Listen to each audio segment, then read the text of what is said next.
और इस वक्त कांग्रेस नेता राहुल गांधी प्रेस कॉन्फ्रेंस कर रहे हैं। कांग्रेस मुख्यालय में सीधे रुख करते हैं। तो अगर आप डिटेल चाहते हैं तो आप मुझसे पूछिए, चाइना के बारे में पूछिए, शायद आप वो ना पूछें, पता नहीं, बाकी चीजों के बारे में पूछ सकते हैं, बट ब्रॉडली ये है। पीटीआई भाषा से अनवरुल हक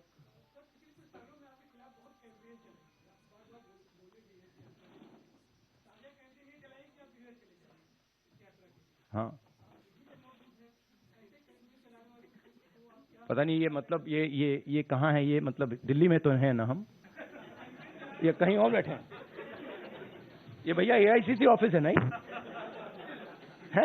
एआई अभी है ना? अच्छा, हाँ, तो मुझे पता नहीं, मतलब मुझे तो लग रहा है भैया, पता नहीं मेरी दूसरी रियलिटी हो, आपकी दूसरी रियलिटी हो, मगर मुझे तो ये न्यू दिल्ली दिख रहा है। और कुछ एक, हाँ, नहीं, वो तो बहुत कैंपेन चलाते हैं, उनके पास पैसे की कोई कमी नहीं है, कैंपेन ही कैंपेन चलाते रहते हैं। मगर जो मैंने कहा, और बड़ी इंटरेस्टिंग बात है, और मैं इसको 99% बिलीव करता था, 100% बिलीव नहीं करता था, मगर अब मैं 100% बिलीव करता हूं कि सच्चाई को कोई भी कैंपेन, कितना भी पैसा नहीं छिपा सकता, नहीं मिटा सकता। तो ये मेरे लिए बहुत मतलब इंटरेस्टिंग ऑब्जर्वेशन है। टीवी 18 से रवि सिसोदिया। और जैसे मैंने कहा, अभी कितने लगाए होंगे, 5-6 हजार करोड़ लगा दिए होंगे, थोड़े और लगाइए, कमी नहीं है पैसे की, डालिए और थोड़ा डालिए, लगाइए, कुछ असर नहीं पड़ता है। हाँ जी, टीवी 18 से रवि सिसोदिया।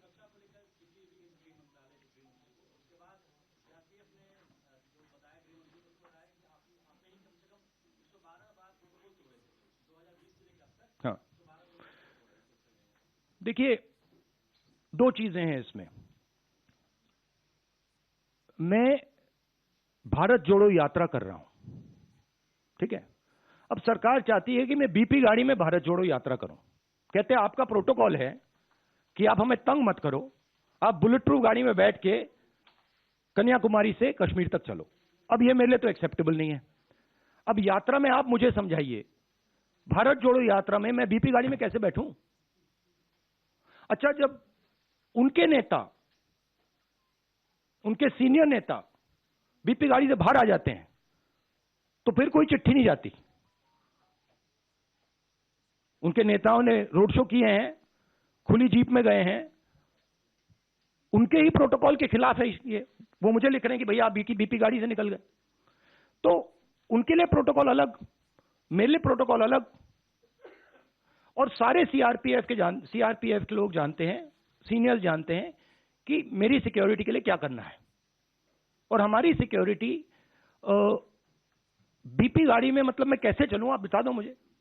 चला ही नहीं जा सकता है, भारत जोड़ो यात्रा में पैदल जाना है। तो ये तो मतलब पता नहीं है, शायद केस बना रहे हैं कि राहुल गांधी मतलब अपनी सिक्योरिटी तोड़ता रहता है, तोड़ता रहता है, केस बना रहे हैं। ठीक है, बनाइए। दैनिक भास्कर से अनिरुद्ध।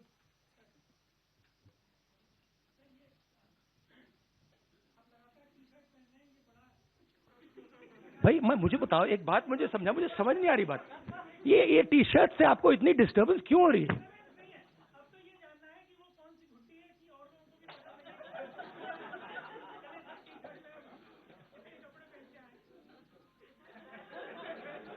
मतलब एक भी यहां टी शर्ट में नहीं बैठा है?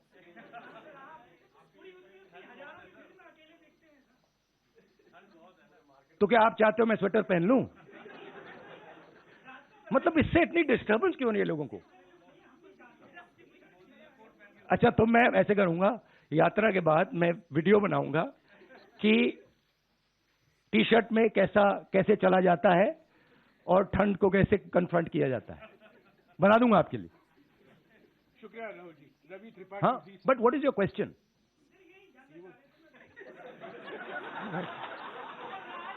मैं क्या बताऊं भाई? राज क्या?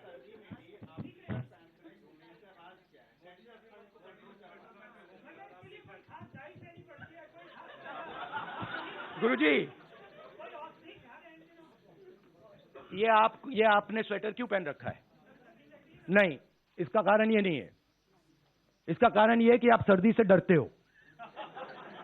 इसका कारण नहीं है कि सर्दी है, आप सर्दी से डरते हो। मैं सर्दी से डरता नहीं हूं, सीधी सी बात है। नो सप्लीमेंट्री प्लीज हो गया। नहीं, कहने दीजिए, कहने। न्यू ईयर अब देखिए ना, अब देखिए मोदी जी के प्रेस कॉन्फ्रेंस तो होते नहीं, तो मैं उनके भी 2-3 क्वेश्चन सप्लीमेंट्रीज आपको दे देता हूं।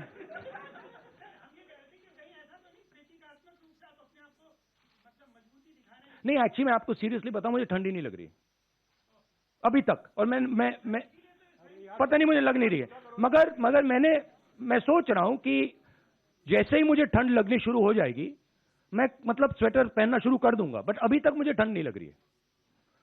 रवि त्रिपाठी जी से।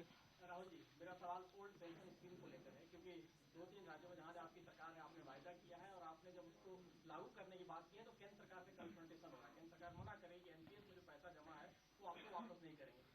ओल्ड पेंशन स्कीम को लागू करना कितनी बड़ी चुनौती है और 2024 के लिए भी क्या है? नहीं, हमारा जो स्ट्रक्चर है, जो सिस्टम है, उसमें हमारे जो स्टेट्स हैं वो इंडिविजुअल डिसीजंस लेते हैं, हम उनको इंडिपेंडेंस देते हैं। तो अब तो मैं कांग्रेस प्रेसिडेंट भी नहीं हूं, तो ये सवाल आपको खारगे जी से पूछना होगा कि नेशनल लेवल पे कांग्रेस पार्टी की पेंशन स्कीम पे क्या स्ट्रेटजी है। मगर जनरली कांग्रेस पार्टी का स्ट्रक्चर है कि भाई अगर राजस्थान करना चाहता है और हरियाणा, हिमाचल करना चाहता है तो उनको करने दो। हम वीटो पावर मेंटेन करते हैं कि अगर बिल्कुल कुछ गलत कर रहे हैं तो फिर हम उसको चेक करते हैं, बट नॉर्मली हम इंडिपेंडेंटली करने देते हैं। भैया वो तो आप मोदी जी से पूछिए ना, उनके भी सवाल मुझे। ओके, ट्रिब्यून से Aditya Tandon.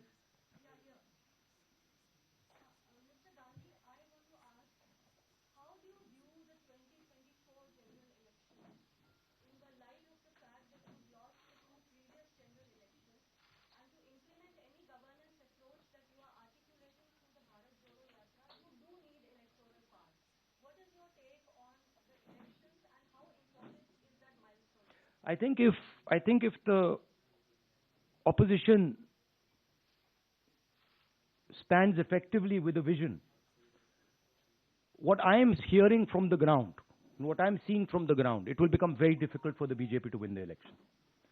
But the opposition has to coordinate properly, and the opposition has to go to the people of India with a vision, with an alternative vision to the BJP, not just go to the people of India.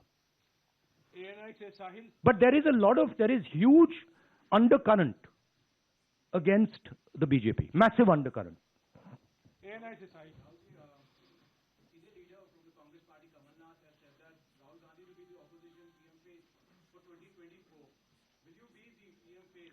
See, every time there's a press conference, there's one or two attempts to, completely take the attention and take it in that direction.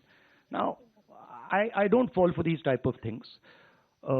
My focus is on the idea that India should be united, that we fight hatred and anger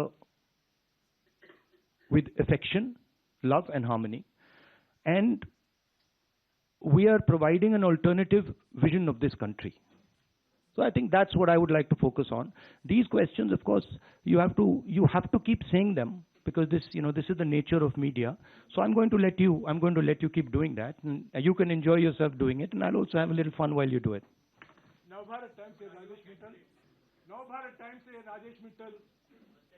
Namaskar. यात्रा ने आपको देश के बारे में समझ जो है वो बढ़ाई है। इस समझ के आधार पर अगर आप आज देश के प्रधानमंत्री बन जाएं तो 5 बातें आप क्या करेंगे?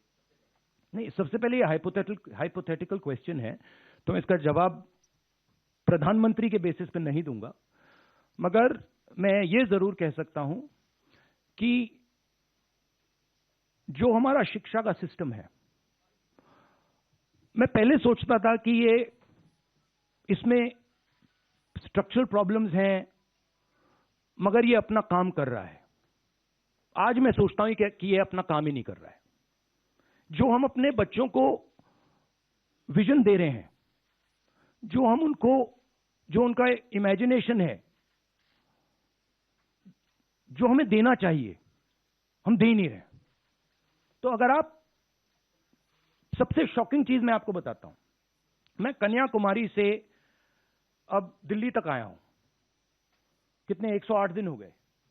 108 दिन में मैंने हजारों बच्चों से बात की है, और हर बच्चे से मैंने पूछा है तुम यूनिवर्सिटी के बाद, कॉलेज के बाद क्या करना चाहते हो।